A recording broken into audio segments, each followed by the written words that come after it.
اسلام سب کچھ ہے۔ اسلام صرف مسجد میں سجدہ کرنے کا نام نہیں، اسلام تو دل کے ہر احساس، زبان کے ہر لفظ اور زندگی کے ہر قدم کا نام ہے۔ اسلام صرف نماز اور روزہ نہیں، بلکہ یہ تو اخلاق، امانت، محبت، عدل اور رحم دلی کا مکمل نظام حیات ہے۔ جب انسان اسلام کے رنگ میں رنگ جاتا ہے تو اس کی سوچ پاک ہو جاتی ہے، اس کی نگاہ باحیا ہو جاتی ہے، اس کا دل نرم اور زبان سچی ہو جاتی ہے۔ اسلام ہمیں یہ سکھاتا ہے کہ اللہ کی خوشنودی ہر چیز سے بڑھ کر ہے۔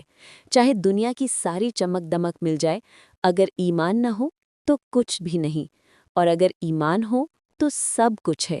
اسلام زندگی نہیں بدلتا، بلکہ زندگی کو جینے کا سلیقہ سکھاتا ہے۔ اسلام سے انسان پہچانتا ہے کہ خالق کون ہے، مقصد کیا ہے اور انجام کہاں ہے۔